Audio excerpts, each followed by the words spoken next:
This girl devoured countless heroes. To her, a first-year student like Leo Plav should have been an easy meal. So when Leo calmly tells her that he will tear apart every Legion commander and even Erebus, she laughs at him. Then Leo attacks. One kick. That is all it takes to send the monster crashing into the ground. Silatuna tries to convince herself that he only won because she is injured. But when she looks into Leo's eyes, her confidence disappears. She has faced powerful heroes before. She has killed them. Yet now, her entire body is trembling before a single student. Leo slowly draws his sword. This time, I will not let a single one of you get away. The moment Silatuna feels his aura, her face turns pale. It really is you, Kyle. But Leo does not react. To him, she is nothing but worthless trash. How did an ordinary first-year cadet gain the power to make a monster like this beg in fear? To find out, we need to go back to where it all began. Leo Plove was anything but an ordinary child. Beneath that youthful face lived the soul of a legendary hero reborn. A man who had roamed the earth 5 millennia ago, standing shoulder to shoulder with the greatest champions humanity had ever known. His new life began in the most innocent of ways, listening to his mother read tales of those ancient heroes who once saved the world. But the moment he heard their names, his expression shifted. The story praised everyone except one. His former self, Kyle, had been completely erased from history. The realization struck him like a blade to the heart. How could someone who had accomplished so much simply vanish from every record? Unable to accept it, he resolved to uncover the truth behind his disappearance. Years passed and Leo enrolled in a royal school, but nothing there could hold his interest. The lessons felt painfully elementary, and the students around him seemed far weaker than they should have been. It was only after returning home that the part he truly cared about began. The moment he stepped outside, a woman came hurtling toward him with terrifying force. The attack was sudden enough to catch him off guard, but Leo still managed to raise his sword and block the strike. Judging by their reactions, this wasn't their first encounter. Exchanges like this were practically routine between them. The woman looked delighted, saying she had been waiting for this rematch for a long time. She declared that this battle would serve as Leo's final examination before she allowed him to attend Lumina Academy. Then the truth became clear. The fearsome warrior standing before him was his own mother. Without hesitation, she launched another attack, and steel crashed against steel. Leo was already struggling to keep up. Yet his mother casually mentioned that she wasn't even using a fraction of her true power. The duel continued relentlessly, each clash carrying more pressure than the last. But eventually the tide shifted. Through pure technique and overwhelming mastery of the sword, Leo slowly gained control of the battle. His skills surpassed expectations, and before long, he forced his mother into surrender. For a moment, she could only stare at him in amazement. After recovering, she asked him a simple question. Why was he so determined to enter Lumina Academy? Lumina Academy, the Academy of Human Heroes, was one of 4 prestigious institutions belonging to the world's major races. Each safeguarded pieces of the hero record, invaluable remnants of history. For Leo, that made the Academy far more than just a school. Among all possible locations, he believed Lumina Academy was the place most likely to contain traces of Kyle's forgotten past. With a goal like that, there was no chance he would back down. His mother then informed him that members of the Zeringer clan had arrived in Dawn and would be staying at the Plov mansion. While she wasn't exactly thrilled about hosting them, she had a plan. She intended to speak with Zeiss Zeringer, the clan's vice patriarch, and ask whether he would teach Leo the famous Zeringer aura technique. In her eyes, mastering that technique would give him enough strength to enter Lumina Academy next year. The problem was that Leo had no intention of waiting another year. He wanted in now. Sometime later, the scene shifts to the Plov mansion, where a young woman named Celia Zeringer arrives. Stepping from her carriage, she immediately questions why her uncle chose to stay somewhere like this. With the resources of the Zeringer clan, he could have rented an entire hotel without effort. Celia Zeringer, 15 years old, was widely known as the Sword Princess of the Zeringer clan. At the moment, her entire focus was fixed on the Lumina entrance examination, making her doubtful that a relatively minor family like the Plovs could contribute anything meaningful to her preparation. Just then, her uncle called out to her. The man was Zeiss Zeringer himself, vice patriarch of the clan. With an amused smile, he asked whether she wasn't at least curious about meeting Leo, the boy who had boldly claimed he wasn't interested in the Zaringer clan. Celia barely reacted. If Leo couldn't even use aura yet, then as far as she was concerned, there wasn't much worth seeing. Zeiss disagreed completely. In fact, he seemed unusually interested in the boy's potential. After entering the mansion, Zeiss formally greeted Dade Plov, head of the household, along with his wife, Reina. Respect was exchanged on both sides as the hosts welcomed their guests. He then introduced Celia, who responded with flawless manners and thanked them for allowing her to stay. Reina took a closer look at the young girl and quickly noticed how much she resembled both her father and her uncle. Meanwhile, Celia observed Reina's black hair and crimson eyes. The resemblance was was impossible to ignore. Almost immediately, she realized Reyna was part of the Zeringer bloodline as well, making her Celia's aunt. Later, Zeiss and Reyna sat together and caught up as brother and sister. During their conversation, Zeiss mentioned that they had recently visited the Royal School of Dawn in hopes of meeting Leo. Unfortunately, the boy had already left and apparently wasn't interested in seeing anyone. Reyna apologized for her son's behavior, knowing it might have seemed rude. Curious, Zeiss asked what kind of person Leo truly was. Reyna's answer came without hesitation. She described him as extraordinarily talented. That praise immediately made Zeiss wonder whether Leo was truly worthy of inheriting the Zeringer flames. Reyna continued speaking highly of her son, but she made one thing clear. This wasn't blind parental pride. Leo genuinely possessed the talent and potential required to stand among the clan's finest. The statement only increased Zeiss's curiosity. While he trusted his sister's judgment, he decided he would evaluate the boy personally before reaching any conclusions. Elsewhere, Leo sat alone, quietly focusing. After completing a small ritual, he finally declared that his vessel was ready. At last, his body had reached the point where it could contain everything he needed. He then reflected on why he had delayed learning aura for so long. The issue was tied to the unique nature of his body. If he accepted aura too early, it would naturally shape and specialize itself around that power, which would greatly restrict his ability to gather mana and soul energy, both essential to his long-term ambitions. His previous life had taught him a painful lesson about uncontrolled power. Back then, if he had fully mastered the abilities and essence left behind by his fallen companions, he never would have allowed a seed of disaster to remain. He refused to repeat that mistake. This time, he would achieve absolute control, and that journey began with aura, but he intended to master it his own way. Before he could continue thinking, a voice interrupted him. Turning around, he found himself face to face with Celia. Wearing a confident smirk, she remarked that he finally looked like someone taking training seriously. Though there was obvious sarcasm behind her words, she still offered to teach him swordsmanship if he was willing to learn. The problem was simple. Leo had absolutely no idea who she was, so Celia introduced herself properly, proudly declaring herself to be Celia Zeringer, the world-famous sword princess. With introductions complete, Leo wasted no time. While he appreciated the attention, he had no interest in receiving lessons from someone he considered less skilled than himself. The statement instantly irritated her. To Celia, it sounded like he was claiming superiority. Leo calmly clarified his position. In a real fight to the death, she would probably win because he couldn't use aura. But if the contest was limited to pure swordsmanship, he was completely confident he could handle her without much difficulty. That answer struck a nerve. Feeling challenged, Celia grabbed a sword from the nearby training weapons, intending to prove that Leo's confidence was nothing more than arrogance. Even if he learned aura someday, she couldn't imagine him surpassing her. This duel would teach him reality. Then she raised the stakes. If she won during her week-long stay, Leo would become her servant. The threat barely earned a reaction. Instead, he simply asked what happened if he won. Celia answered immediately. If he emerged victorious, she would become his servant instead. With the wager established, Leo picked up a practice sword and entered the duel. His opening attack came far faster than Celia expected. Although she evaded it with ease, the speed alone caught her attention. For someone without aura, it was disturbingly impressive. Still, she remained convinced that speed alone wouldn't be enough. The two rushed forward again. This time, Leo's strike crashed down with shocking force. The impact overwhelmed her, forcing her backward. The pressure was so immense that when his blade slammed into the ground, the practice sword shattered instantly. Yet Leo didn't stop. Without hesitation, he charged again. At this point, Celia's confidence was already beginning to crack. She knew she couldn't block what was coming. With no other option, she braced herself and prepared to take the hit head on. Then something unexpected happened. She emerged completely unharmed. In the final instant, she had instinctively activated aura armor. The problem was obvious. This duel had been agreed upon as a contest of swordsmanship alone. Rather than admit she couldn't avoid the attack, Celia quickly dismissed it as nothing more than a reflex. Leo wasn't interested in excuses. As far as he was concerned, the match was already over. Naturally, Celia refused to accept that conclusion. Leo had anticipated exactly this reaction, so without another word, he removed the magical weight bracelets that had been suppressing his physical strength. Then he attacked again. The next strike didn't merely hit her defenses, it completely shattered her aura barrier, leaving the sword princess utterly stunned. Leo didn't stop after breaking her defenses. Instead, he pressed the advantage without the slightest bit of mercy, forcing Celia to experience the overwhelming difference in their abilities firsthand. Later, while wandering through the courtyard, Leo came across his mother. Standing beside her was a man she immediately introduced as his uncle, Zeiss. Leo respectfully lowered his head in greeting, and Zeiss returned the courtesy before introducing himself. The two exchanged a firm handshake, marking their first official meeting. His mother then casually asked whether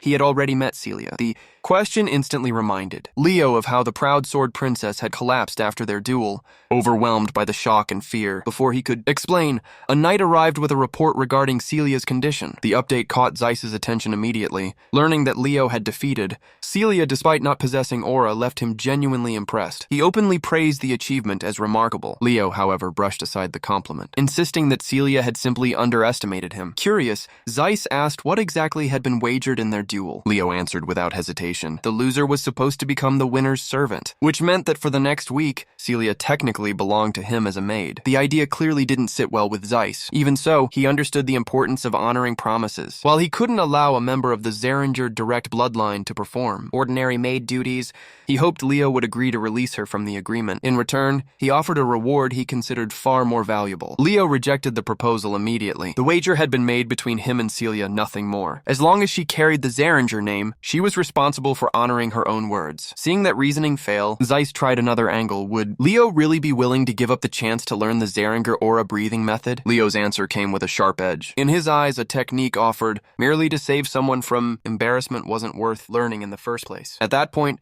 Zeiss decided to challenge him directly. After all, Leo had just implied that a direct descendant of the Zeringers would serve him and had effectively called the clan's treasured breathing technique worthless. Most children would have folded under that pressure. Leo didn't even blink. He calmly stated that everything Zeiss said was technically correct. Surprisingly, the vice patriarch's attitude softened. Rather than becoming angry, he politely asked whether Leo understood how arrogant and disrespectful those words might sound. Once again, Leo made his position clear. He had never intended to insult the Zeringers. If the aura breathing method had been presented as a reward for defeating Celia, he would have accepted it without hesitation. What he refused to accept was a bribe designed to erase the consequences of her loss.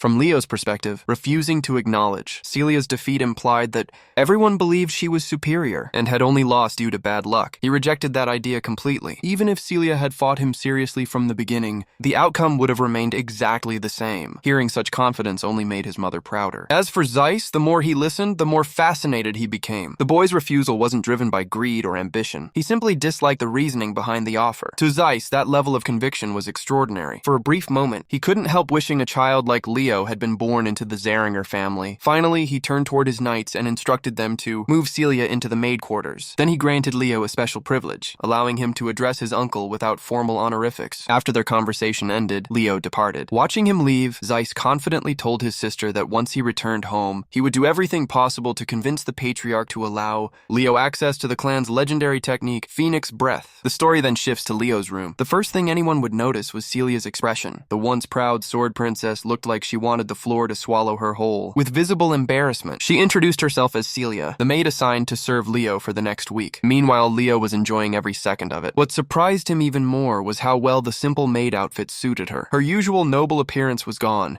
yet somehow she looked even more striking. Celia looked irritated by the compliments. As far as she was concerned, her beauty wasn't exactly breaking news. Leo quickly clarified that he wasn't trying to mock her. The habit came from someone he once knew, a man who praised beauty whenever he had the chance. That memory brought him back to a companion from his previous life, the dwarven master Dueno. Leo remembered how the dwarf constantly claimed that true beauty surpassed eternity itself. If peace ever returned to the world, he wanted to spend the rest of his life sharing beautiful things with everyone he met. Their conversation shifted when Celia noticed the book Leo had been reading. Curious, she asked about it. Leo explained that it was a book he had enjoyed since childhood, a story known as The Great Hero of the Beginning. Celia immediately recognized it. She remembered reading the same book when she was only 5 years old. Seeing his interest, she walked to the bookshelf and picked out another volume, mentioning that there were countless books written about Kyle. Leo responded thoughtfully. History, he explained, often oversimplifies achievements. Many legendary accomplishments attributed to a single hero may actually be the result of multiple heroes working together across time. In other words, he was subtly suggesting that Kyle's contributions had likely been credited to others. Celia wasn't convinced. According to popular belief, Kyle was nothing more than a fraud who tried to steal glory from genuine heroes, and she happened to share that opinion. Needless to say, hearing people reduce his former self to a scammer wasn't exactly pleasant for Leo. Rather than continue the discussion, he decided to move on. Breakfast came first, training came after. Instantly slipping into her maid role, roll, Celia politely asked whether she could train alongside him. Outwardly, she looked respectful and obedient. Internally, she was fighting the urge to strangle him. Still, she endured it because she desperately wanted to uncover the secret behind his ridiculous strength. Leo accepted the request and headed toward the training grounds. Sometime later, Celia could be seen kneeling on the floor, exhausted and gasping for air. After the session, Leo calmly analyzed her performance. Once her stamina began running low, her reaction slowed noticeably. Small gaps appeared between movements, and those openings created opportunities for opponents to exploit. The exact same thing was happening to her now. Celia wasn't convinced. To her, pushing the body to such extremes felt less like training and more like abuse. Leo disagreed completely. Compared to the heroes of the past, modern fighters had become too dependent on aura. Aura techniques had evolved dramatically, and as a result, physical conditioning had been neglected. But aura strengthened the body, and a stronger body amplified aura in return. The two worked together. Celia absolutely refused to be labeled weak. Driven by pure stubbornness, she forced herself back onto her feet. Before charging in again, she warned Leo not to underestimate her. Unfortunately, confidence alone wasn't enough. The moment she rushed forward, Leo casually swung his sword and launched her across the training ground. She crashed to the floor once more. At this stage, humiliation was beginning to pile up faster than she could recover from it. Then Leo suddenly handed her a bracelet without thinking much about it. Celia reached out and accepted the item, a terrible mistake. The bracelet was enchanted with weight magic. The instant it settled onto her body,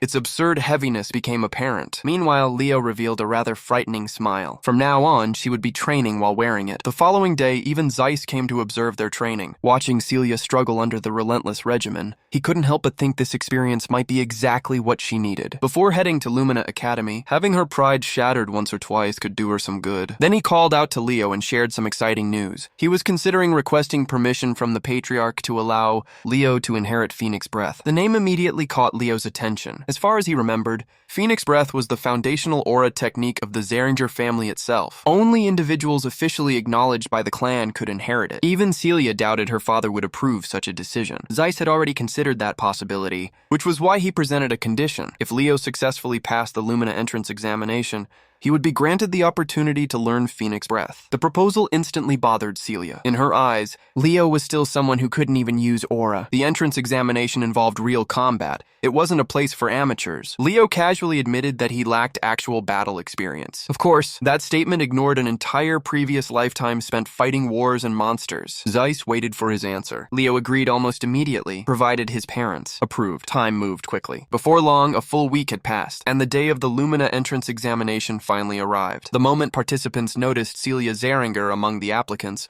excitement spread through the crowd. The famous sword princess had appeared in person. Meanwhile, Celia glanced toward Leo and asked whether he was nervous. Ironically, after spending an entire week acting as his maid, she was still calling him master out of pure habit. As they stood waiting, a familiar voice suddenly echoed nearby. Gulliver had arrived. His original goal was to meet Celia, but the moment he noticed Leo standing beside her, surprise flashed across his face. Naturally, he couldn't resist throwing a few insults. In his opinion, someone who couldn't even use aura had no business participating in the examination. At the same time, he attempted to greet Celia with polite enthusiasm. The result was devastating. Neither Leo nor Celia acknowledged his existence. Together, they ignored him so thoroughly that it was as if he wasn't even standing there. The poor guy awkwardly tried to recover the situation, reminding Celia that he was Gulliver Van Tratten and that they had already met before. Unfortunately for him, that only made things worse. Celia couldn't even remember his name. Before he could embarrass himself any further, she casually grabbed Leo's hand and started walking away, leaving Gulliver standing there in complete disbelief. Before they could get far, another voice called out to them. This time it was a pair of siblings. The older of the two was a bad Llewellyn, 16 years old and a proud representative of the prestigious Llewellyn family. Beside him stood his younger sister, Chelsea Llewellyn, only 14 but carrying herself with the same confidence. Unlike Leo, Celia immediately recognized them. Seeing his confusion, she explained that the two belonged to the Llewellyn family, one of the heroic bloodlines of the Lordran Empire. Judging by her reaction, she clearly wasn't happy to see them. She quickly warned Leo that the siblings would be taking the examination as well, meaning they were direct competitors. Under no circumstances could they afford to lose to them. The thought of the Zeringer clan falling behind the Llewellyn family irritated her far more than it probably should have. Leo, meanwhile, couldn't care less. As far as he was concerned, that rivalry had nothing to do with him. He belonged to the Plov family, not the Zeringers. Even so, when the siblings greeted Celia, she politely returned the gesture. She also introduced Leo as a member of House Plov, Plov, a noble family from the Kingdom of Dawn. The moment Abad heard that Leo lacked any particularly prestigious title, his interest vanished. To him, Leo was insignificant. Without another word, the siblings turned around and walked away, confidently declaring that the top position in the examination would belong to them. Needless to say, Celia was all ready, imagining the satisfaction of crushing them later. Just then, the atmosphere shifted. A figure stepped onto the examination platform, instantly drawing everyone's attention. The man introduced himself as Ali Zeron, a professor from Lumina Academy. The reaction was immediate. Celia's eyes widened in shock the moment she saw him. Leo, on the other hand, looked completely unimpressed, mostly because he had absolutely no idea who the man was. That ignorance visibly irritated Celia. She quickly explained that Ali Zeron was one of the individuals whose name had been recorded within the hero record itself, a list reserved for the recognized heroes of the current age. As Leo studied the professor more carefully, he noticed something unusual. An enormous amount of mana was concentrated within the man's left eye. Moments later, Professor Zeron began explaining the entrance examination. According to him, the test normally consisted of two major categories: one-on-one combat and monster, subjugation, and applicants completed them separately. Ali immediately made it clear that he hated that format. To prove his point, he casually burned the paper containing the official examination structure. The conventional rules were gone in an instant. Then he produced a thick ancient book. Opening it slowly, he revealed the first chapter, Prologue, The Wild Forest. The moment those words appeared, a massive magic circle erupted beneath every student present. No one understood what was happening, but everyone quickly realized one thing. Ali Zeron had no patience for inefficiency. Rather than conduct multiple separate tests, he intended to merge everything into a single challenge and evaluate everyone at once. To understand the significance of this, it's important to know that the hero record is more than a collection of historical stories. Its true value lies in its ability to recreate the worlds experienced by past heroes. Within those worlds exist the memories, struggles, and experiences of legendary figures, allowing future generations to learn from them and potentially inherit their power. In simple terms, it was a training system built from the lives of heroes themselves, and now every applicant had been transported into one of those recreated worlds, the Wild Forest. After the transportation was complete, Professor Zeron announced their objective: survive, nothing more. Students could cooperate, betray each other, fight, hide, or form alliances. The method didn't matter, only survival did. Anyone wishing to quit simply needed to destroy the orb they had been given. That was the only rule. As Leo surveyed his surroundings, recognition immediately flashed through his mind. He knew this place. It appeared exactly as he remembered it. Long ago, this had been an elven forest before it eventually fell under the control of the Witch Queen Salatna. Meanwhile, many students remained unconcerned. Some even wanted to leave immediately, convinced that everything around them was merely an illusion. Leo strongly disagreed. Even if this world originated from someone's memories, the dangers inside it were very real. A careless mistake here could easily cost someone their life. Almost as if the world wanted to prove him right, danger arrived immediately. Leo sensed a presence. An instant later, an arrow slammed into the ground beside him with enough force to shatter the earth. Thankfully, he had already moved. Turning toward the source, he discovered the attacker was none other than Chelsea Llewellyn. Apparently, she had mistaken him for a member of the Zeringer clan and had decided to eliminate him before he became a threat. Leo quickly clarified that he belonged to the Plov family. Chelsea wasn't buying it. She had personally seen him standing beside Celia earlier. Convinced he was lying, she became even more aggressive. Without hesitation, she unleashed a spell known as Wind Scythe. The attack caught Leo's interest. The spell itself didn't exist during his previous life. Even so, after examining it briefly, he realized its fundamental principles weren't all that different. Meanwhile, Chelsea grew increasingly frustrated. No matter how threatening her attacks were, Leo remained completely calm. To shake him up, she poured even more power into her next assault. The result was disappointing. Leo casually cut through the attack with a single swing of his sword, causing the incoming blade of wind to collapse effortlessly. For the first time, uncertainty appeared on Chelsea's face. From what she could tell, he hadn't used aura at all. So how had he stopped her attack so easily? Leo made things worse by casually commenting that her magic was overly simplistic. Then, as if insulting her wasn't enough, he offered her an alliance. After all, survival awarded the highest score. As a mage, she should focus on lasting as long as possible instead of getting eliminated early. Chelsea immediately took offense. She wasn't some ordinary mage. She considered herself a battle mage. And after hearing him dismiss her attacks as simple, she became determined to crush him right there and prove him wrong. Channeling all of her strength, she unleashed a barrage of attacks. Every single one missed. By the time the spells reached their target, Leo was no longer standing there. Even worse, she couldn't sense any mana nearby,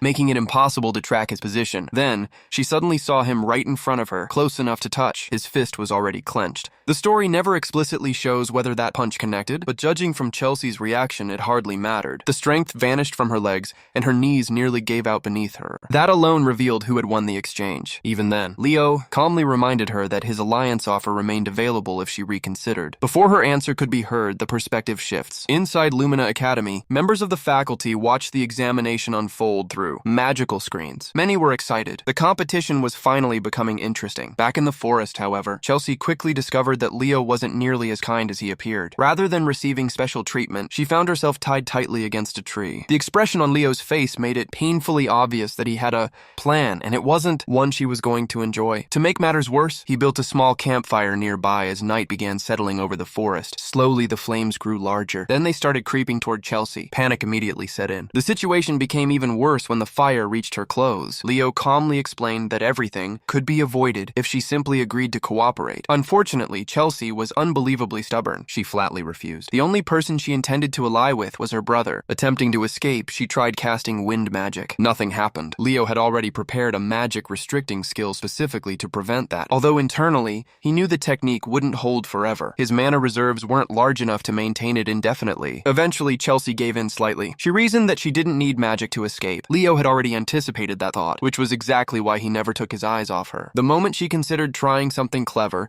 he increased the fire even further. Now the flames genuinely began catching onto her. That finally broke her resolve. At last, Chelsea agreed to form an alliance. But Leo wasn't satisfied with words alone. He demanded an oath sworn upon her family name. Realizing she had no choice, Chelsea swore upon the honor of the Llewellyn family that she would cooperate. Only then did Leo untie her. As her weakened body tipped forward toward the flames, he caught her before she could fall. The scene then shifts back to the Academy observers. The professors continued monitoring the participants carefully. So far, Ali Zeron remained unimpressed. None of the students had demonstrated the qualities he was looking for. In fact, he found it ridiculous that so many of them had immediately chosen to fight each other instead of focusing on survival. Among all the participants, only two groups had truly stood out: Celia Zaringer and Abad Llewellyn, who were working together effectively, and Leo alongside Chelsea. Ali paid particular attention to Leo, while the stunt involving the fire was undeniably immature. Successfully forcing someone as capable as Chelsea, Llewellyn into cooperation still impressed him, especially because Leo lacked the overwhelming prestige and natural talent possessed by students like Celia and Abad, at least from Ali's perspective. What the professor didn't realize was just how wrong that assumption was. After clearing several monsters from their path, Leo and Chelsea continued deeper into the forest. By this point, Chelsea had started to realize that partnering with him might have been one of the smartest decisions she could have made. Curiosity eventually got the better of her. She asked what kind of aura he was using. The strange thing was that she couldn't sense any mana from it. Leo's answer nearly short-circuited her brain. He casually revealed that he didn't know how to use aura at all. The statement hit harder than any spell. Chelsea stared at him in disbelief. As they continued talking, neither of them noticed the creature lurking within the bushes nearby, at least not immediately. The hidden monster watched patiently, waiting for an opening. Chelsea spotted it first. Without hesitation, she unleashed a powerful attack. Honestly, the poor monster never stood a chance. The amount of force she used was complete overkill for a creature that weak. Even Leo admitted she possessed considerable power. The problem wasn't her strength, it was how she chose to use it. Before he could elaborate further, Leo suddenly sensed something unusual. His expression changed.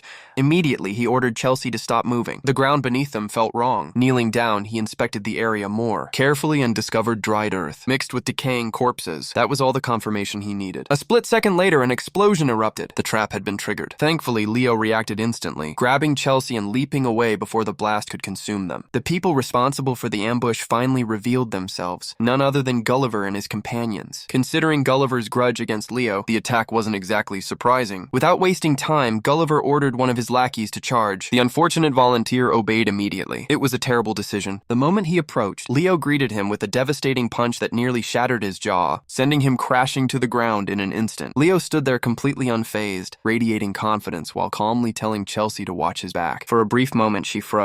After all, this was the second time in a row he had saved her without breaking a sweat. Still, she quickly regained focus and moved into position behind him, preparing to confront the remaining attackers. As for Gulliver, the moment things stopped going his way, he did what he did best. He ran. Without a shred of loyalty, he abandoned his teammates and fled into the forest as fast as his legs could carry him. The only thing on his mind was finding someone strong enough to protect him. By pure coincidence, Celia happened to spot him from afar. Rather than pursuing pursuing him, she calmly continued walking in the direction he had come from. Eventually, both groups arrived at the same location. The sight waiting for them was unbelievable. Monster corpses littered the area, as did unconscious students who had failed to overcome them. Naturally, Chelsea immediately brightened upon reuniting with her brother. Meanwhile, Celia's attention shifted elsewhere, specifically toward Leo. With obvious suspicion, she demanded an explanation for why he was standing beside Chelsea. Leo answered proudly. Forming an alliance with her had been entirely his idea. Leo merely responded with a mysterious smile, claiming he had simply persuaded her. That grin alone made Celia uncomfortable. The less she knew about how he accomplished that persuasion, the better. Afterward, Leo began helping the defeated students back onto their feet. The action immediately caught Abad's attention. He couldn't understand why Leo was helping potential rivals. Leo quickly explained his reasoning. Fighting each other was pointless. The real threat wasn't the other students, it was the world around them. Working together offered far greater odds of success than selfish competition ever could. Abad and the others looked confused. What challenge was he even talking about? In response, Leo directed their attention toward the nearby corpses. The dried remains immediately raised concerns. One student noted that the bodies appeared completely drained of moisture. Leo agreed, but pointed out that the corpses weren't the only strange detail. Something else felt wrong. The forest had become unnaturally quiet. There were almost no monsters nearby. It was as though every creature in the area had fled from something far more terrifying, something powerful enough to dominate the entire ecosystem. The moment he said it, realization dawned on Abad. According to the stories, one of hero Ali, Zeron's greatest accomplishments involved defeating a high-ranking monster. Then it happened. A deafening roar echoed through the forest. The sound rolled through the trees like thunder. Something massive had awakened, and it was close. The creature had finally made its presence known. Elsewhere, Gulliver stumbled through the darkness alone. A torch trembled in his hand as fear consumed him. Despite his miserable situation, his obsession with revenge still occupied more of his thoughts than survival. Then he noticed a corpse lying nearby. Moments later, something hidden within the darkness caused him to trip. When he looked up, his blood turned cold. A giant spider stood before him, and it looked hungry. At that moment, Gulliver's fate was practically sealed. Back outside the simulation, Professor Ali and the faculty continued observing the examination. The numbers were shocking. Over 500 students had already failed. The bigger problem was that the academy normally required at least 100 successful candidates. Only 50 remained. Most instructors would have lowered their standards. Ali had no intention of doing that. If fewer students qualified, then fewer students would pass. Simple.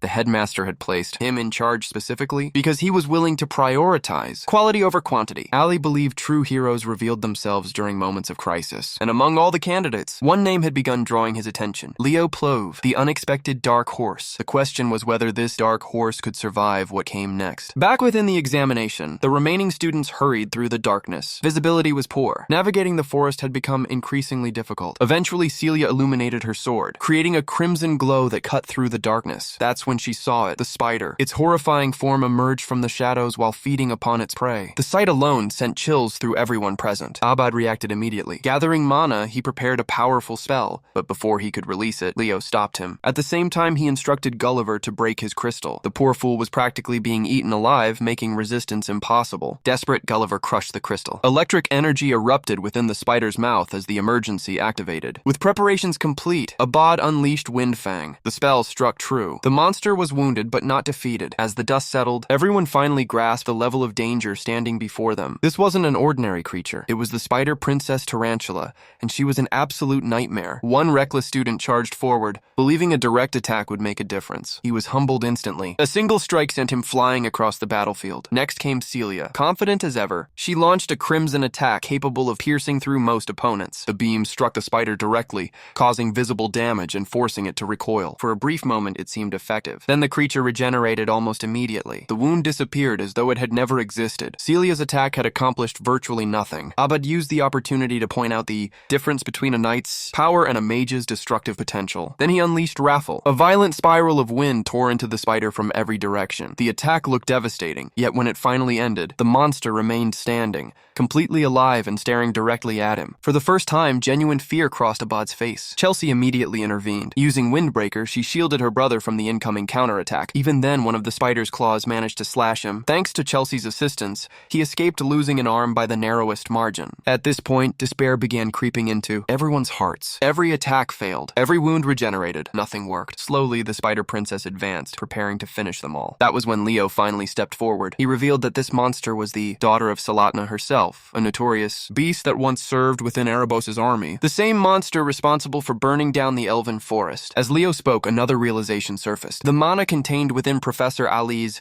left eye carried traces of the Fairy King's power. Suddenly, everything started making sense. The tarantula had once ruled over the cursed wild forest. She didn't merely destroy the elves' homeland, she devoured one of the Fairy King's most trusted companions, a being who possessed an artifact known as the Ring of Life, an artifact containing seemingly endless life energy. Originally, Leo believed the hero Luna had defeated the creature. The truth was far different. The tarantula survived. By consuming the Fairy King's ally, she had gained access to that endless vitality, which explained her terrifying regeneration. Unfortunately, Abed remained stubborn. Since this monster was part of the examination, he believed it was his responsibility to defeat it personally. Celia felt exactly the same. Together, they launched attack after attack, trying to overwhelm the creature through sheer force. Leo could already see the outcome. It was pointless. The spider would continue regenerating endlessly, while they would eventually exhaust their mana, not the other way around. Finally, realizing brute force wasn't working, Celia turned toward Leo and asked for his opinion. How were they supposed to kill this thing? Leo answered immediately. The solution required two people working together. The suggestion was met with immediate resistance. Abad still wanted the glory for himself. Celia wasn't much better. Both of them remained obsessed with proving their superiority. Watching their stubbornness, Leo finally lost patience. He bluntly pointed out the reality of their situation. If they continued acting like children instead of cooperating, every single one of them would fail. Those words finally landed. Abad reluctantly acknowledged that teamwork might actually be necessary. The problem was timing. A combined attack powerful enough to kill the monster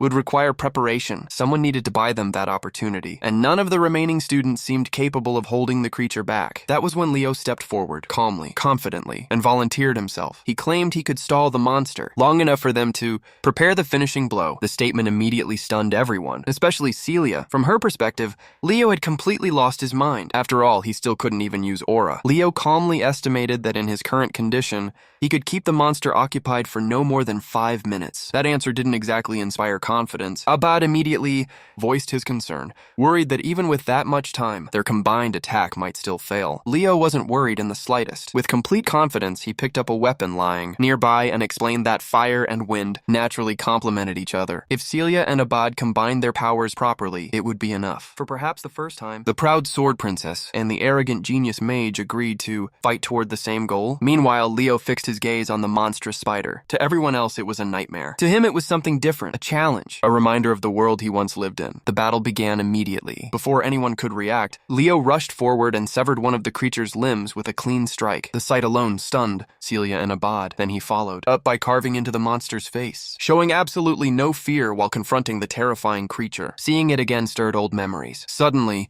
the story flashes back to the distant past. An elven child sprinted through the forest in tears, desperately trying to escape. It was hopeless. Tarantula caught him with its webbing and wrapped him completely. The boy struggled. Nothing worked. Bound within the sticky prison, escape was impossible. Then the spider approached, slowly, hungrily. The child cried out for his mother, convinced his life was over. Just before despair consumed him, a radiant figure descended, a being of pure light, Luna. Fury burned within her heart as she witnessed the destruction of her homeland. The monster had already consumed the contractor who served as the Fairy King's trusted right hand. Without hesitation, Luna unleashed her power. Brilliant light enveloped Tarantula, trapping it in place before a devastating pillar of lightning descended from the heavens. At the time, even Luna hadn't expected Erebos' army to have completely overrun the elven forest. Meanwhile, Leo, in his previous life, as Kyle, rushed to free the trapped child and Tierki, away the webbing that bound him. The memory fades, the present returns. Leo stood before the spider princess with an axe in hand. His role was simple: buy time. Unfortunately, lacking aura limited what he could do. Turning toward Chelsea, he requested her assistance. He instructed her to attack him with elemental weapons. Naturally, the request sounded insane. Still, Chelsea followed his instructions. Leo effortlessly dodged the first attack. His movements were so absurdly fast that Chelsea began worrying he might eventually get caught by one of her spells. Leo dismissed the concern immediately. As long as she kept supplying weapons, he would be fine. Chelsea activated her magic. She prepared to create whatever weapon he needed. Leo didn't care what shape they took.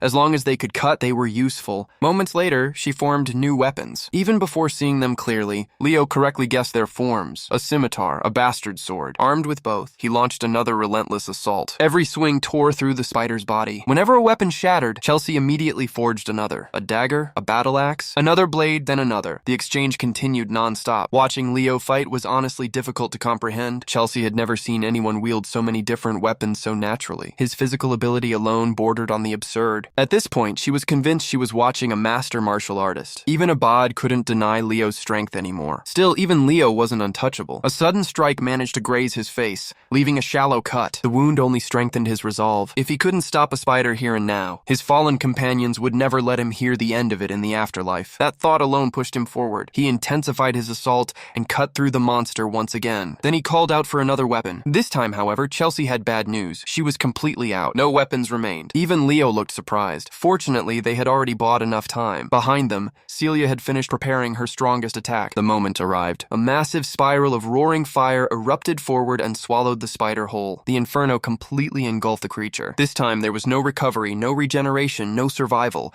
The spider princess was finally defeated. As its body collapsed, the ring of life emerged from within. The monster had been subjugated at last. Celia dropped to the ground in exhaustion. Relief washed over everyone. The nightmare was over. Yet despite everything, one thought kept replaying in her mind. Leo had actually held Tarantula back for 5 entire minutes, without aura, without fear, without backing down. She wanted to acknowledge his achievement. Unfortunately for her, Chelsea was faster. The young mage had already become Leo's biggest supporter. In her eyes, what he had just accomplished belonged in the same category as the legendary heroes of old. Leo brushed off the praise as if it were nothing. Chelsea absolutely did not. The girl practically exploded with admiration. As someone aspiring to become a battle mage, she desperately wanted to learn from him. Ironically, Celia quietly supported the idea, mostly because she thought Chelsea deserved to experience the same brutal training she had suffered through. While they argued, Leo approached the Ring of Life. The artifact reacted immediately. A fairy materialized before him, Princed. Simply speaking the fairy's name restored fragments of its lost memory. Afterward, the fairy returned to the ring and formally acknowledged Leo as the Fairy King. This unexpected outcome was only possible because Professor Ali had discovered the Eye of Mana. Soon afterward, a countdown echoed throughout the testing grounds. The stage had been cleared. Their reward was officially recognized as the Fairy King's pledge. As the transfer process began, Leo caught sight of someone connected to his previous life. The moment passed quickly.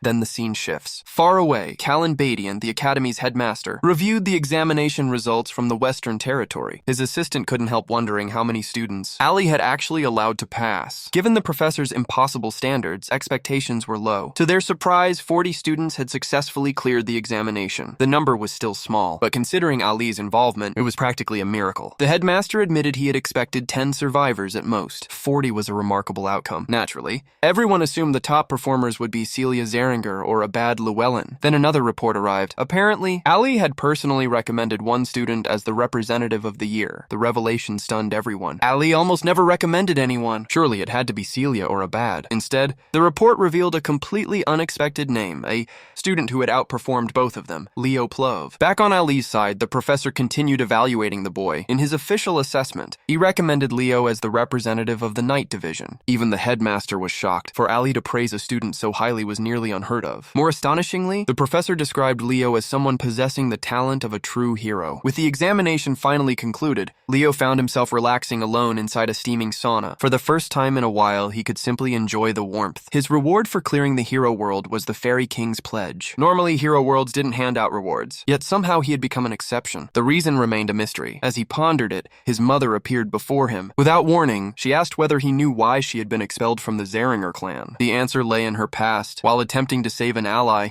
she lost control and unleashed the Zeringer flames. Even now, she didn't regret her decision, not for a second. Looking at her son, she expressed a single wish. She wanted his extraordinary talent to be guided down the right path. More importantly, she congratulated him on earning admission into the academy. Soon afterward, Leo arrived at the magnificent city of Lumeria. Students were instructed to collect their belongings before entering through the gates. Lumeria stood at the center of the world, and at its heart stood the legendary Lumina Academy. Leo had finally reached it. Waiting for him near the entrance was Zeiss. His uncle welcomed him warmly and congratulated him on passing the examination. Leo naturally wondered why he was there. Zeiss explained that the Zeringer clan was currently caught in an intense debate that had continued for over a month. He then tested Leo's intuition. Could he guess the subject? Leo immediately suspected it involved Phoenix Breath. Zeiss smiled. That was exactly the issue. Technically, Leo wasn't a direct member of the clan. His mother had already left the Zeringers, yet he was still her son. And after his performance during the notoriously difficult Western examination, examination, many elders had become deeply interested in him. Then Zeiss presented him with a special subspace key. Leo activated it immediately. A hidden book appeared. Following his uncle's instructions, he stained its pages with his own blood. Biting his thumb, he allowed droplets to fall across the paper. The moment the blood touched the pages, the book accepted him. Its contents became accessible only to him. No one else could read its secrets. Zeiss admitted that mastering the Zeringer techniques was far from easy. Even so, he had complete faith in Leo's talent. Finally, he formally welcomed him into the house of Zeringer. Later, Celia requested a private meeting. On his way there, an unexpected accident occurred. A girl suddenly collided with him. The impact sent both of them tumbling. Flustered, the bespectacled girl hurriedly gathered her scattered books while repeatedly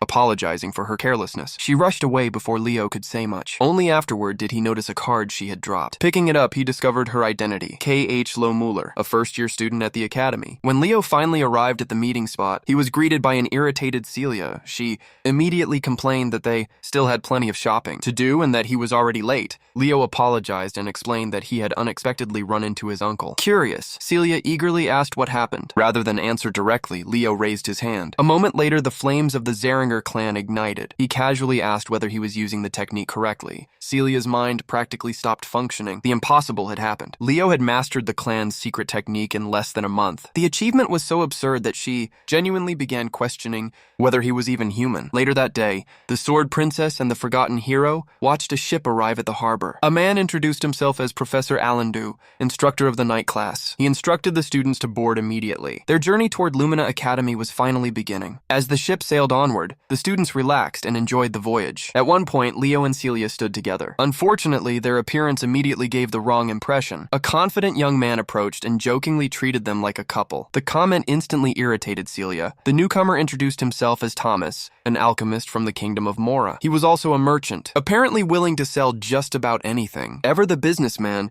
he immediately offered his services in case they needed supplies at the academy. Leo introduced himself in return and explained that he came from the Kingdom of Dawn. The revelation caught Thomas off guard. After all, the Kingdom of Dawn was famous for tackling the notoriously difficult Western examinations. His attention drifted toward their instructor instead. And then, without warning, the ocean exploded. The entire ship lurched violently as a gigantic tentacle erupted from the sea. The massive appendage crashed onto the deck and nearly flattened Thomas on the spot. Panic spread instantly. Students began shouting for their instructor to intervene. Meanwhile, the man casually sipped his wine. Not only did he refuse to help, he openly mocked them for expecting it. Students of Lumina Academy weren't supposed to wait for rescue. Heroes were expected to perform under pressure. If danger appeared, they dealt with it themselves. This was simply another test, and the challenge standing before them was an absolute nightmare. A colossal kraken emerged from the ocean depths and stared down at the freshmen. While others panicked, Leo remained calm. The forgotten hero stepped forward and sliced through one of the monster's tentacles without hesitation. Celia wasn't struggling either. The Sword Princess unleashed a blazing strike that scorched the creature. The kraken immediately retaliated. A violent blast of water drenched her from head to toe. Elsewhere, Thomas wasn't having nearly as much success. The creature grabbed him and lifted him into the air, while he screamed loud enough for everyone to hear. Seeing the situation, both Leo and Celia rushed forward at full speed. Their attacks landed almost simultaneously. Watching them fight left Thomas stunned. Celia's strength wasn't surprising. Her reputation spoke for itself. But seeing another freshman matching her intensity was something he never expected. His amazement didn't last long. A frozen tentacle suddenly crashed nearby and nearly crushed him. Naturally, Thomas immediately started yelling at whoever had almost killed him. The culprit turned out to be K.H. Lowe, the glasses-wearing girl Leo had bumped into earlier. While controlling powerful ice magic, she was helping hold the monster back almost single-handedly. She didn't hesitate to criticize Thomas either. From her perspective,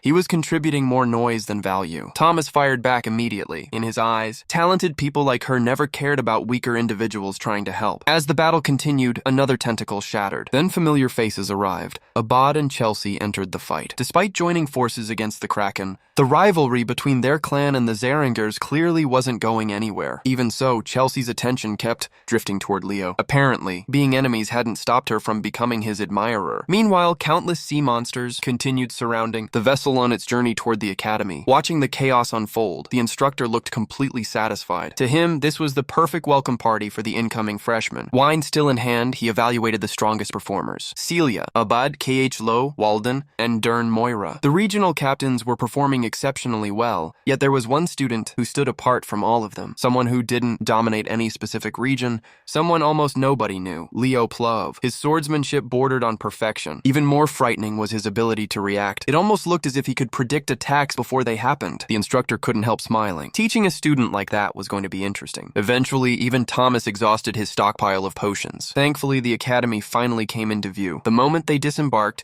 their instructor offered one final piece of advice. They should get used to fighting monsters. At Lumina Academy, encounters like this were only the beginning. Soon afterward, the freshmen entered the academy's grand entrance hall. The scale was breathtaking. The training grounds alone were unlike anything most of them had ever seen. Crowds gathered nearby, eager to see what this year's freshmen could offer. The entrance ceremony was about to begin. Students of the night division assembled under their instructor's guidance. Regional captains were ordered to stand at the front. Then the academy's headmaster took the stage. Callan addressed the incoming students with the authority expected of one of the world's greatest heroes. He reminded them that becoming strong required sacrifice. Heroes constantly risk their lives. Heroes surpassed their limits. Heroes pushed forward when others gave up. Slamming his fist into the ground, he bluntly declared that anyone unwilling to do those things had no place at Lumina Academy. The speech was intimidating enough to silence the entire crowd. Then almost immediately, the terrifying atmosphere vanished. The headmaster suddenly transformed into a friendly old man, acting as though he hadn't scared everyone half to death moments earlier. Completely oblivious, he wondered why everyone had become so quiet. Bit by bit, his image as the legendary swordmaster continued to crumble. The next segment of the ceremony involved introducing the freshman representative. Excitement spread through the crowd. Many expected Celia, others assumed Abad, some even considered K.H. Lowe. Then the announcement came. Leo Plove. The name echoed across the venue. Even Leo looked surprised. Turning toward his professor, he quickly realized who was responsible. Ali had clearly recommended him. With no choice but to accept, Leo stepped onto the podium and addressed the professors. The audience whispers immediately spread. Most students had never heard of him. Nobody understood why an unknown freshman had been chosen over the academy's most famous candidates. Eventually, the speech reached its conclusion. Then came the question, as this year's representative, what goal did he have? Leo immediately understood the trap. The purpose wasn't to hear his aspirations, it was to provoke everyone standing behind him. At first, his response sounded perfectly polite and professional. Several instructors even nodded in approval. Everything appeared headed toward a peaceful conclusion. Then Leo detonated a bombshell. Without hesitation, he openly declared that he welcomed any challenger who wanted his position. Anyone at any time. The announcement instantly ignited the crowd. Students who had been quietly enduring the ceremony suddenly felt challenged. Some were furious, others were excited. Leo couldn't have cared less. If someone wanted his spot, they were free to try taking it. After the ceremony ended, students headed toward their dormitories. Starting tomorrow, they would enter a one-week exploratory period. During that time, freshmen could freely attend different classes before deciding which 3 subjects they wished to specialize in. The academy encouraged everyone to rest well. Nobody wanted to be late on the very first day. By coincidence, Leo's room ended, up next to Thomas's. The alchemist excitedly talked about tomorrow's classes before eventually wishing him good night. Leo returned the greeting and collapsed onto his bed. As sleep approached, his thoughts wandered. He had finally entered the greatest academy in the world. Now came the real challenge, finding traces of his lost hero record. The following morning, Leo sat quietly in the cafeteria enjoying breakfast. Thomas immediately requested permission to sit with him. Leo didn't care enough to refuse. Unfortunately, peace wasn't on the menu. An irritated student soon approached their table. Leo didn't recognize him. The newcomer introduced himself as Duran, captain of the Central Region. He had come for one reason, to confirm whether Leo truly meant the challenge he issued during the ceremony. Leo calmly acknowledged that his speech had been intentionally provocative. After all, he had practically invited strangers to challenge him. Duran didn't appreciate the casual attitude. Convinced of his own superiority, he expected respect. Instead, Leo continued drinking fruit juice as if nothing important was happening. That reaction pushed Duran over the edge. In a burst of anger, he launched a powerful kick that sent the table flying. What happened next left everyone speechless. Before the food could hit the floor, Leo moved. His speed was absurd. By the time everything settled, he had already reorganized the ingredients and reconstructed his cheeseburger perfectly. The man literally salvaged lunch in the middle of an attack. Leo casually commented that he simply couldn't allow perfectly good food to go to waste. Duran looked ready to commit murder. Every word coming out of Leo's mouth only made things worse. In Duran's mind, the freshman representative wasn't worthy of standing above him. Then their instructor appeared. Without warning, he casually draped an arm around each student. The smile on his face was friendly. The message wasn't. He politely reminded them of their positions as representative and regional captain. Then he asked whether they were prepared to accept punishment for starting a fight on the first day. The expressions on both students immediately changed. Neither wanted that outcome. Sometime later, the first exploratory class of the night division began. One detail immediately caught Celia's attention. Leo was nowhere to be found. For reasons she didn't fully understand, she found herself worrying. Eventually, he arrived completely exhausted. His appearance was rough enough to make Celia suspect he had already been fighting someone. Leo chose not to explain. The class was beginning. Their instructor introduced himself and started the lesson. Thomas quickly noticed the tension between Duran and Leo while the professor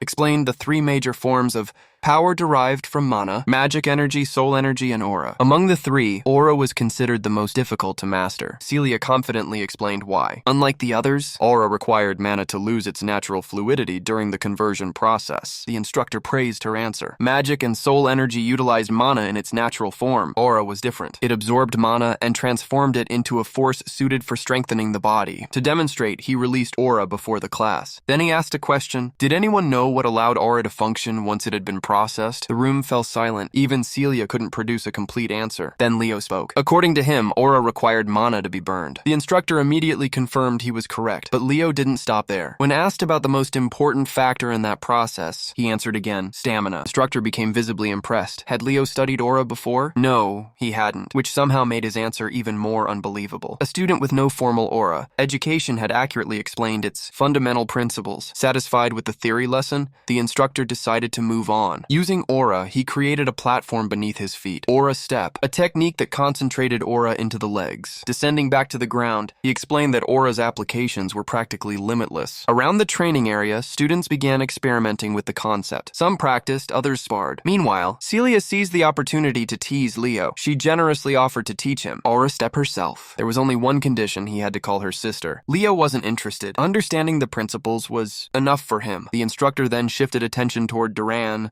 specifically the cafeteria incident. Many students, including Chelsea, had no idea what had happened. Thomas eagerly made sure everyone became curious. Soon, both Leo and Duran were called forward. The instructor first asked Duran what had angered him so much. After hearing the answer, he came up with a solution, a simple one. The captain of the Central Region versus the freshman representative. The two would settle things through a race, and the winner would earn the right to lead the class. Professor A made the rules crystal clear. Both competitors were free to use aura however they wished. No restrictions, no limitations. On paper, that sounded like the perfect setup for Duran. After all, speed was his specialty, and the day of the competition arrived faster than expected. Naturally, Thomas saw a business opportunity. The self-proclaimed merchant genius immediately opened a betting pool, happily collecting wagers from students eager to make a profit. The first contender needed no introduction: Duran Moira, pride of House Moira, master of lightning aura, captain of the Central Region. Standing opposite him was a student nobody could properly explain. A dark horse with no famous title attached to his name. The mysterious freshman representative, Leo Plov. Expectations couldn't have been more divided. Many students had already convinced themselves that Leo's position was undeserved. After all, he couldn't even perform a basic aura step. Meanwhile, Duran was widely considered the fastest first-year student. To most spectators, the result seemed obvious. Professor A stepped forward and announced the final condition. The first person to cross the finish line would be declared the winner, and the loser would be required to accept the outcome without complaint. The atmosphere tightened. The race was about to begin. Even Celia had her doubts. Duran specialized in speed. His lightning aura was notorious for a reason. Under normal circumstances, beating him in a race sounded impossible. Yet, despite every logical argument, a small part of her still expected Leo to do something ridiculous,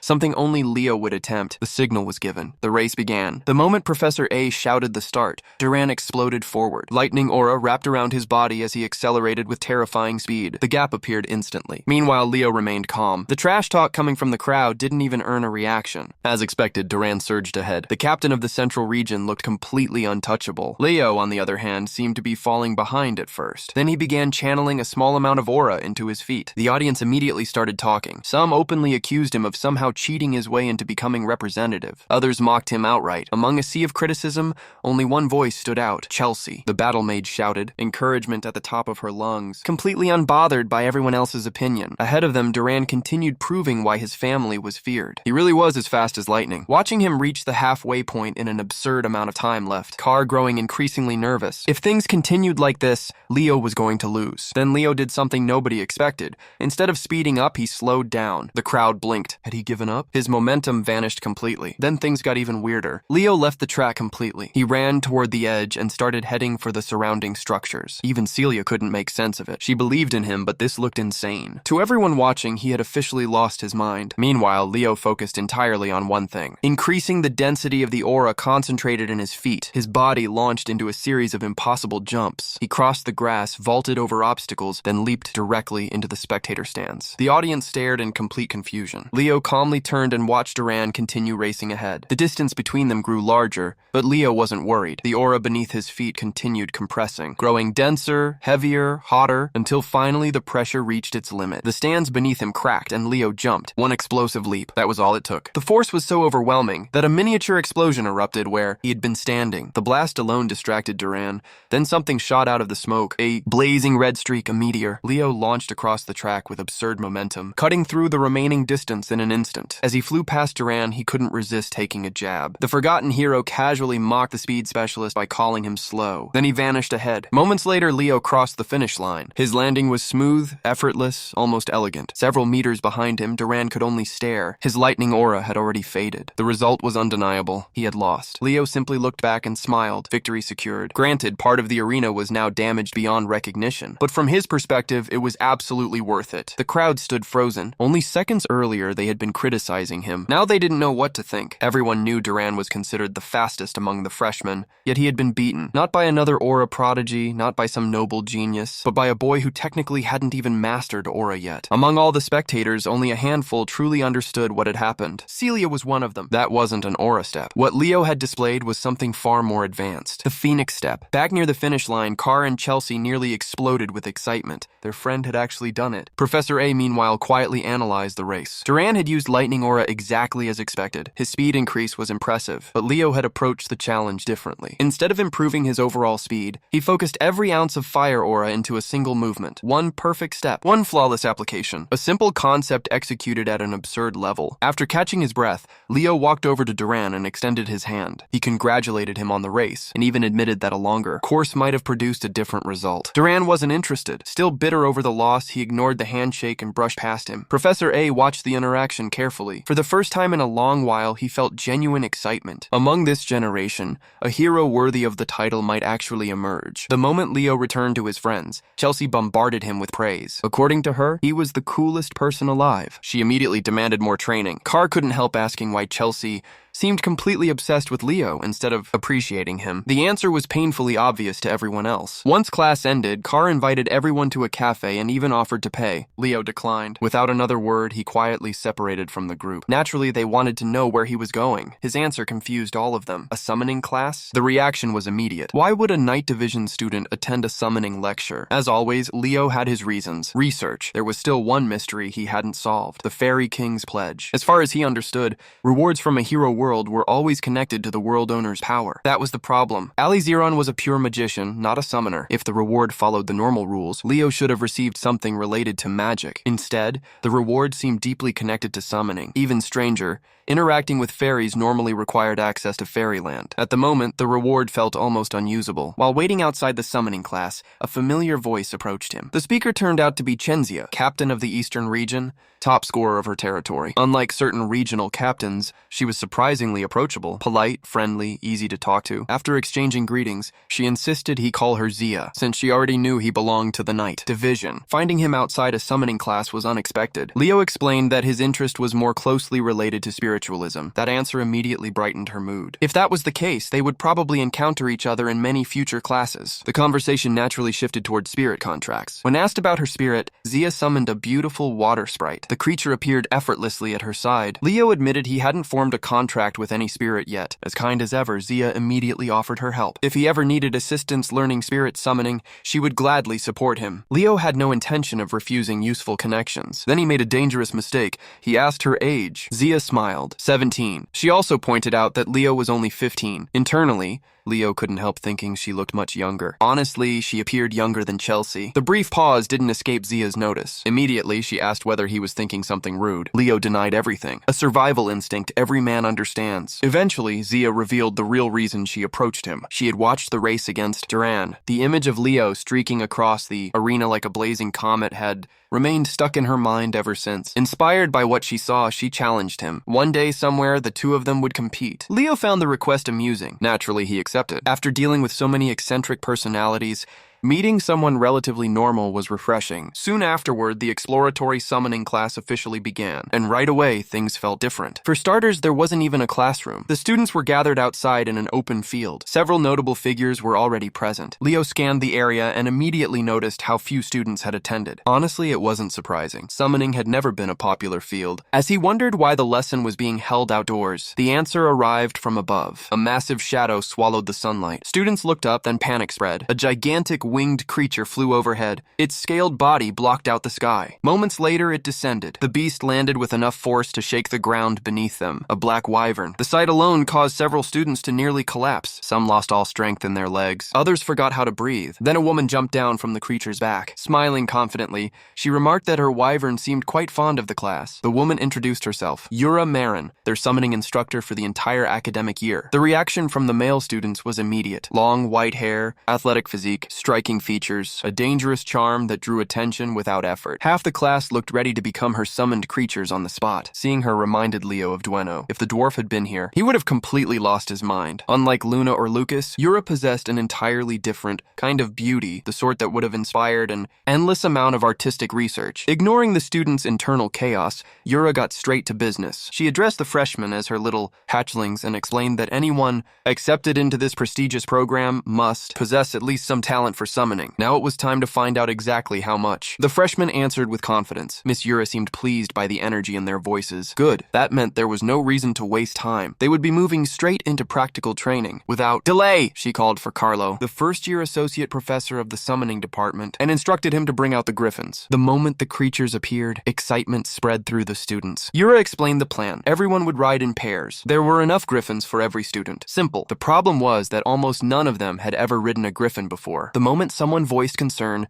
Yura's expression darkened. The temperature around the group seemed to drop. She bluntly asked whether they intended to listen to her lesson or not. Then, without waiting for an answer, she climbed onto her black wyvern. Her message was clear. Anyone who thought riding a griffin was too difficult was free to quit and head home. The wyvern seemed to agree. It unleashed a deafening roar and spread its massive wings, instantly reminding everyone who was in charge. A moment later, both rider and beast shot into the sky. The display was enough to silence the entire class. Well, almost everyone. One student remained completely unshaken. Leo, associate professor. Carlo chuckled and encouraged the students to hurry after their instructor. Eventually, fear gave way to action. As students mounted the griffins, most quickly discovered that the creatures were far gentler than expected. Of course, not every griffin was cooperative. Some had personalities that could only be described as troublesome. Getting paired with one of those was simply bad luck. For the exercise, Leo partnered with Zia. She politely asked if she could handle the reins. Leo had no objection and left the task to her. Soon, pairs of students began taking to the skies. One after another, the griffins lifted off. Those who adapted quickly managed to keep pace with the instructors as they soared over the sea. For many students, the experience was surreal. They hadn't expected to ride griffins on the very first day. As expected from Lumina Academy, the training methods were on a completely different level. Before long, most of the students had forgotten their earlier worries. Some were even arguing over who deserved to control the reins. Meanwhile, Zia guided their griffins smoothly through the air. She remained cautious despite their good progress. Fortunately, the griffin they received was unusually gentle. Even so, she knew better than to get careless. For inexperienced riders, griffins could become difficult at any moment, and that's exactly what happened. Seeing everyone become comfortable, Miss Yura decided it was time to make things interesting. She pulled out a whistle, then she blew into it. No audible sound reached the students, but the griffins heard it. Immediately, something primal awakened within them. The creatures became restless, then chaotic. Within seconds, the skies turned into complete disorder. Students panicked as their mounts started acting wildly. Many instinctively looked toward their instructor for help. Ironically, she was the one responsible. Yura simply watched. In her eyes, anyone incapable of handling a misbehaving griffin had no business calling themselves a Lumina Academy student. Even Zia struggled. Despite being an experienced summoner, controlling their griffin became increasingly difficult. As she wrestled with the reins, Leo reached forward. One hand steadied her waist, the other guided hers. He calmly explained that griffins were proud creatures. Trying to dominate them through force would only make them rebel harder. His movements were precise, subtle. Instead of fighting the griffin, he worked with it. Gradually, the creature responded. The chaos disappeared. Then Leo took control from behind. The griffin surged forward, faster, smoother, more controlled than ever. To everyone's surprise, they eventually flew past both Yura and Carlo. Even Miss Yura couldn't help being impressed. She immediately asked Carlo whether the freshman representative belonged to the night division. The records confirmed it. That only made Leo more interesting. His handling of the griffin was so natural that she almost assumed he had grown up riding one. Yet according to the records, he wasn't from a wealthy household, capable of owning such a creature, which meant only one thing: talent, pure talent. Eventually, all the students reached their destination. destination, the island of summons, the primary training grounds for summoners. The landing wasn't graceful. Many students staggered off their griffins and immediately started throwing up on the beach. The flight had been far rougher than expected. Leo, meanwhile, was doing something entirely different. He wandered along the shoreline searching for a specific fruit. Eventually, he found one with the perfect size and ripeness. As he reached for it, something else caught his attention, a burnt feather. The sight immediately triggered a chain of thoughts, but for now, he kept them to himself. After picking the fruit, he offered it to the griffin as thanks for carrying them safely. Only then did he return to the others. Once everyone had gathered, Miss Yura revealed the next surprise, an examination. On the first day, the announcement hit the students like a truck. Many of them had only come to sample the exploratory class. Now they were being tested. Yura remained unapologetic. Compared to other paths, summoners walked a far more demanding road. Everyone already knew that. Controlling mana alone wasn't enough. To form contracts, one needed spiritual affinity. To command summons properly, one needed taming ability. The profession required countless skills, which was exactly why summoner heroes were so rare. Yet those who reached the top often left greater marks on history than most traditional heroes. That possibility, that potential, that was the true allure of summoning. Every student present dreamed of becoming one of those legends. One student stepped forward, Eliza Han, a member of the prestigious Hergen clan, famous for producing summoner heroes. She asked the obvious question, what exactly was the examination? Yura smiled. The answer was simple. The island of summons was filled with beasts and spirits. Since summons served as a summoner's primary weapon, the test would evaluate each student's taming ability. Their objective was straightforward. Enter the forest, tame a summon, bring it back. Better yet, any summon they successfully contracted would become theirs permanently. The students practically exploded with excitement. Opportunities like this didn't come often. Within moments, most of them charged into the forest, eager to find their future companions. Leo was one of the few who entered calmly. Interestingly enough, Eliza followed him. Word of his victory over Duran had already spread throughout the academy. Seeing him in a summoning class piqued her curiosity. She struck up a conversation. Other talented students immediately noticed the interaction. Leo, however, responded casually and brushed off her compliments.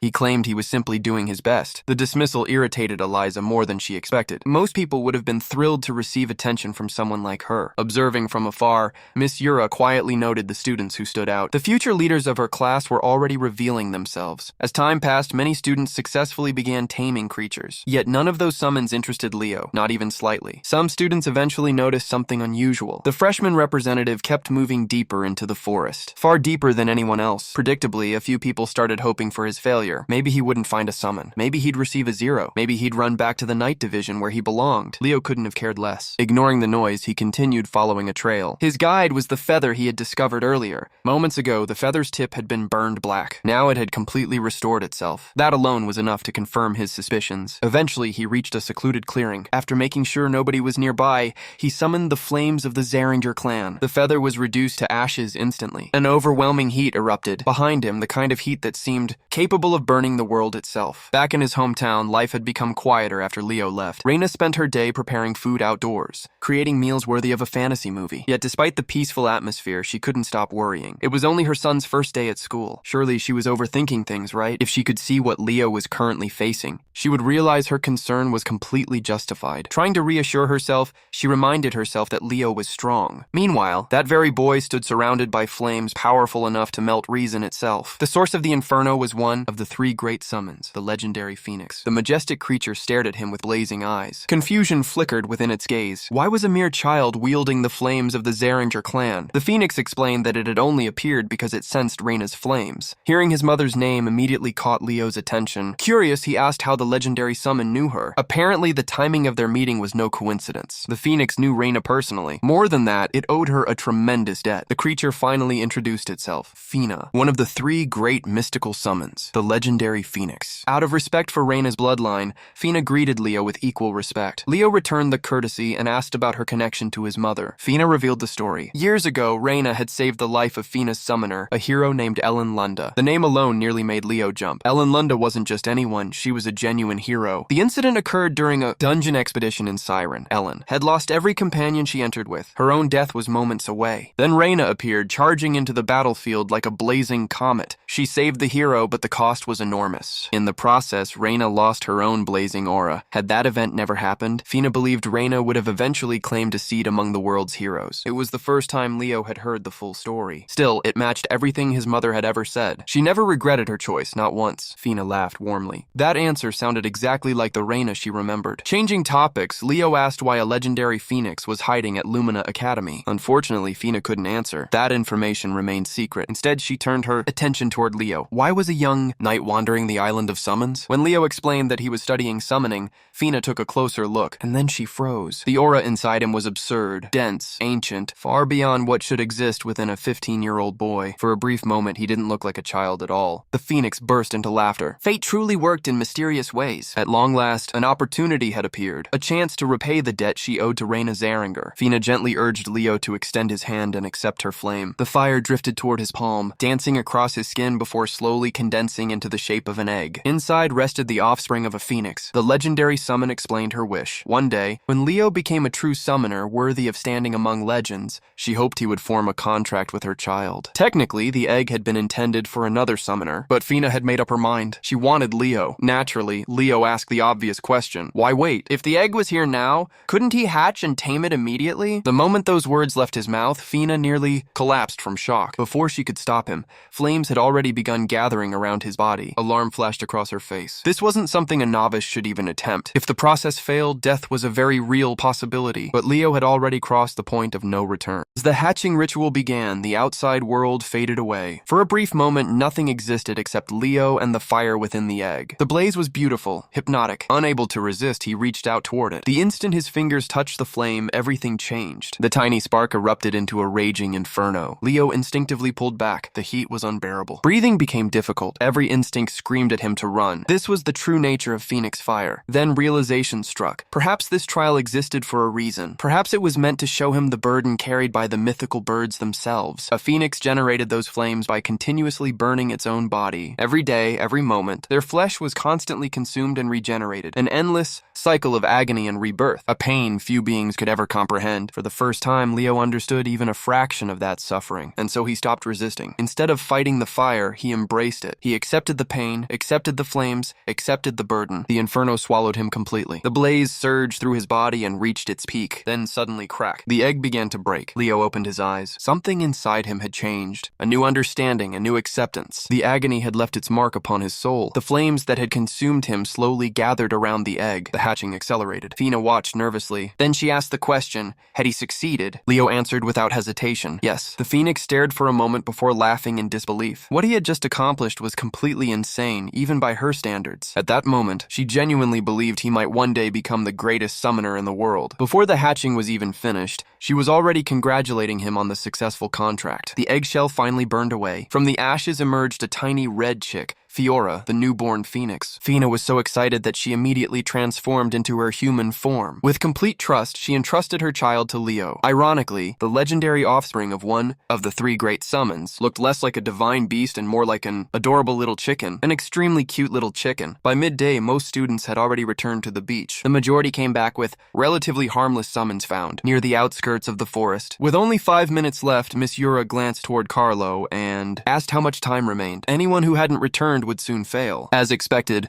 only 4 students remained inside the forest, the same 4 individuals who had caught Yura's attention from the very beginning. Then the ground started shaking. A giant bear burst from the forest, smashing through trees as it charged toward the beach. Riding atop the massive creature was Zia, covered in dirt and looking slightly rough. Around the edges, she proudly arrived on the back of an aqua bear cub she had successfully tamed. For a prospective knight, that was an impressive accomplishment. Unfortunately, her grand entrance didn't remain the center of attention for long. A massive shadow passed overhead. Students looked up. One of the quiet boys descended from the sky while holding onto the talon of a shadow crow. The summon alone was enough to shock everyone. Even prestigious summoner families would struggle to tame such a creature. Although he hadn't completed a contract yet, simply subduing it already exceeded expectations. Miss Yura considered the result more than satisfactory. Moments later, another commotion erupted. A flawless white serpent slithered out of the forest. Riding atop it like a queen was Eliza. With obvious pride, she revealed that she had contracted a gorgon snake simply because her family didn't already possess one. In other words, she had expanded the family collection. At that point, Carlo officially called time. The examination was over. Just as the announcement echoed across the beach, the final student emerged, Leo. Compared to everyone else's dramatic entrances, his arrival couldn't have been more casual. He simply walked out of the forest. No giant beast, no legendary display, just a tiny chick resting comfortably on his head. While the others inspired awe and intimidation, Leo radiated pure cuteness. Naturally, some of his less intelligent classmates burst into laughter. They assumed he had failed. Apparently, his summon looked more like a farm animal than a magical beast. The mockery spread quickly. Miss Yura wasn't laughing, not even close. A chill ran down her spine because, unlike the others, she knew exactly what she was looking at. This lunatic had somehow brought back a phoenix. For the first exam, a phoenix. By sunset, the summoning class officially concluded, and the students returned to the academy. For most of them, the day was over. Not for Leo. He still had unfinished business. After straightening his tie, he made his way to a certain office and knocked on the door. A pleasant voice invited him inside. The moment he entered, he found Professor Yura dressed casually beneath the warm glow of the setting sun. She immediately set her work aside and welcomed him. Taking a seat, Leo listened as she confessed something surprising. Today had been the first time in her entire life that she had seen a baby phoenix. In fact, she hadn't even known a mystical summon was hiding on Summoner Island. What Leo had accomplished wasn't merely impressive, it was unprecedented. No freshman in Lumina Academy's history had ever formed a contract with a phoenix. Not once. As she spoke, Yura gradually moved closer, then even closer. Eventually, she had Leo completely cornered. A serious expression settled on her face. She claimed she knew exactly what he really was. Leo swallowed nervously. For a second, he genuinely wondered whether he had somehow exposed his true identity. Then Yura pulled him into a tight embrace. Her conclusion couldn't have been further from the truth. In her eyes, he wasn't a reincarnated hero. He was an unprecedented, summoning genius unlike anything the Academy had ever seen. Although she wanted to celebrate his achievement publicly, she believed secrecy was the smarter option. News of a freshman contracting a phoenix would spread like wildfire. The attention alone would become unbearable. For now, she wanted that information hidden. There was only one thing she demanded in return. When the exploratory class ended, Leo had to choose summoning as one of his primary majors. As far as Yura was concerned, he possessed all the potential necessary to become a summoning hero remembered for generations. And that is where we are going to leave things for now. If you enjoyed this recap, drop a like and subscribe so you do not miss what happens next. See you in the next one.